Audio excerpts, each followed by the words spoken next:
जी। आज मैं स्कॉलर के बारे में जानकारी बताएँगे कि आपको सभी क्लासेस के स्कॉलर फॉर्म ऑनलाइन हो चुके ऑनलाइन भरे जा रहे हैं।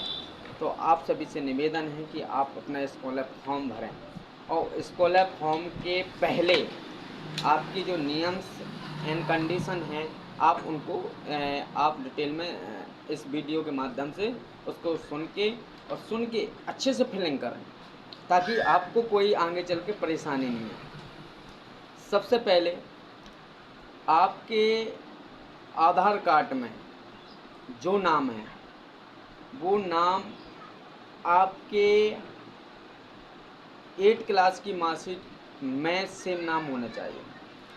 डेट ऑफ बर्थ सेम होना चाहिए, क्योंकि इस बार जो आपका फॉर्म भर रहा है वो डिजी लॉकर से उठ के फॉर्म भर रहा है। आपको जिसको भी स्कॉलर का फॉर्म भरना है, इस वीडियो के माध्यम से और अच्छे से जानकारी दे रहा हूँ। तो मेरा यही टारगेट रहता है कि सभी को अच्छे से अच्छे इसकी जानकारी पहुँचे, हर फॉर्म की जानकारी पहुँचे। तो मैं स्कॉलर के बारे में बताना चाह रहा हूँ आपको। पहले आपको प्रथम डॉक्यूमेंट होना चाहिए आधार कार्ड। आधार कार्ड में आपका जो वर्तमान मोबाइल नंबर है जो आप चलाते हैं, वो आपके आधार कार्ड में लिंक होना चाहिए। और लिंक होने के बाद आपकी हाई स्कूल की मार्कशीट, 11 की मार्कशीट, 5 की मार्कशीट, 8 की मार्कशीट, 9 की मार्कशीट, 11 की मार्कशीट, 10 की मार्कशीट, बीए की मार्कशीट, बीकॉम की मार्कशीट, बीएससी की मार्कशीट, एनी कोई भी मार्कशीट हो आपकी, आधार कार्ड और मार्कशीट सेम नेम होना चाहिए और सेम नेम होने के बाद सेम डेट ऑफ बर्थ होना चाहिए, तब तो आपका फॉर्म भर सकता है। नहीं तो आप फॉर्म नहीं भर सकते हैं। इस बार बहुत कंडीशन हो गई हैं। सबसे पहले आप फॉर्म खोलोगे, पहले तो आप तो कैटेगरी सुनोगे कि एससी में भर रहा, कि ओबीसी में भर रहा, कि अदर स्टेट भर रहा, कि बीकॉम भर रहा, कि बीएससी वाले भर रहे, कि पोस्ट ग्रेजुएशन वाले भर रहे। तो उसको आप डिटेल से देख कर भरें। आप उसमें भरने के बाद आपको उसमें नाम, आप अपना ज़िला चुनें। ज़िला के बाद अपना जो विद्यालय में पढ़ते हैं वो चुनें।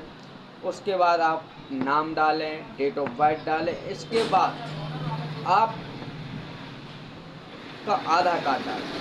जब आप आधार कार्ड डालोगे तो जो आधार कार्ड में लिंक मोबाइल नंबर है उस पर ओटीपी जाएगी। ओटीपी जाने के बाद वो ओटीपी उसमें फिलिंग करोगे। मोबाइल पर ओटीपी गई, उसको फिलिंग करके आपका रजिस्ट्रेशन हो जाएगा।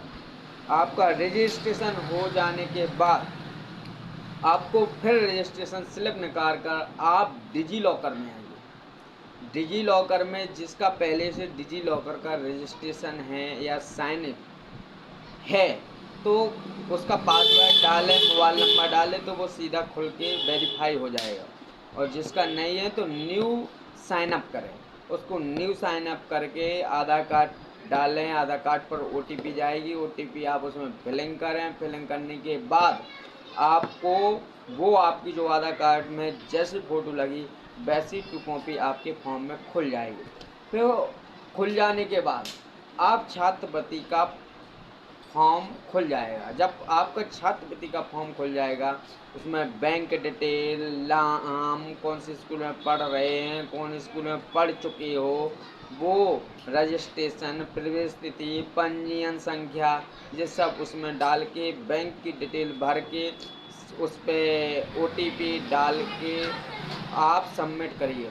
सबमिट करने के बाद फिर आपको आपका फॉर्म खुल जाएगा आय प्रमाण पत्र के लिए।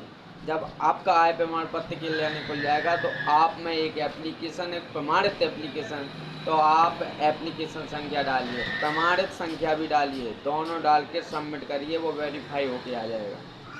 और फिर इसके बाद आप कास्ट का है तो कास्ट की आप सर्टिफिकेट उठाएं, अपनी कास्ट फिलिंग करें, कास्ट फिलिंग करके वो भी वेरीफाई हो जाएगा, सबमिट करिए। सबमिट करने के बाद आपको आधार कार्ड प्रमाणित करना पड़ेगा। आधार कार्ड प्रमाणित करने के बाद आपको आप एक चीज़ आएगा NCPI सत्यापित करना पड़ेगा जी। NCPI क्या है तो आप इसके बारे में वो बिल्कुल डिटेलमेंट से जानें कि आपके बैंक में आधार कार्ड की KYC है, आपके बैंक में आधार कार्ड ऑलरेडी लगा हुआ है, तो आपकी सीधी NCPI सीधा हो जाएगा। नहीं तो आपको बैंक में आधार कार्ड वेरीफाई करवाना पड़ेगी, और करने के बाद फिर आपका जांच पेंट निकलेगा। जांच पेंट के बाद आप कॉलेज में जाके अपना जो डिटेलमेंट भरा है आपने उसको चेक करवाइए, कहीं गलत तो नहीं है। रजिस्ट्रेशन संख्या देखिए, नाम देखिए, डेट ऑफ बर्थ देखिए, आज़ादी निवासी संख्या देखिए, और सबसे बड़ी बात है कि जौन स्कूल में पढ़ रहे हैं उस स्कूल की पंजीयन संख्या सही है और प्रवेश तिथि सही है। ये दो चीज़ें मेन बहुत इम्पोर्टेंट चीज़ है। तो आपसे हम निवेदन कर रहे हैं कि आप फॉर्म चेक करवाते समय दो चीज़ों का ध्यान रखें, एक रजिस्ट्रेशन नंबर और दूसरी चीज़ आपका स्कूल का जो पंजीयनकरण है, पंजीयन संख्या है, वो देखें, और प्रवेश तिथि कब आपने प्रवेश लिया तो वहाँ वो भी देखें, और साथ में आ जाती बैंक की पासबुक देखें, ताकि आपका कोई भी फॉर्म सबमिट करने से पहले आपको कोई परेशानी ना हो। तो वो चेक करवा के बाद अपना फॉर्म सबमिट करने के बाद आप हार्ड कॉपी 24 घंटे के बाद अपने कॉलेज में जमा करें, एक कॉपी अपने पास रखें, और कॉलेज वाले के पास जमा करने के बाद फिर आपका फॉर्मेट हो जाएगा, आपका स्कूल आ जाएगा। तो आप बिल्कुल दिल से दें, क्योंकि फॉर्म कोई भी चीज़ कोई को हम फॉर्म भरो तो डिटेल से भरवाएं, क्योंकि भरवाने के साथ साथ सावधानियां बहुत ज़रूरी बरतनी पड़ती, क्योंकि इस बार अलग से वेबसाइट आई है। वेबसाइट तो वही है, लेकिन इसमें कई चीज़ें ऐसी जुड़ गई हैं, जैसे कि डिजी लॉकर से उठा रहे हैं ये लोग आधार कार्ड को, और दूसरी चीज़ आपको NCPI इससे आपके सीधी बैंक से जोड़ रहे हैं, तो आप में इसमें एक अलग भरना पड़ेगा आपको। तो मैं आपसे निवेदन चाहता हूँ, और मेरा यूट्यूब चैनल माता दी निरंकारी, इसको जितना जाए उतना शेयर करें और इसको सब्सक्राइब करके आगे से आगे बढ़ाएं। आपका दोस्त माता दी। धन्यवाद। Thank you.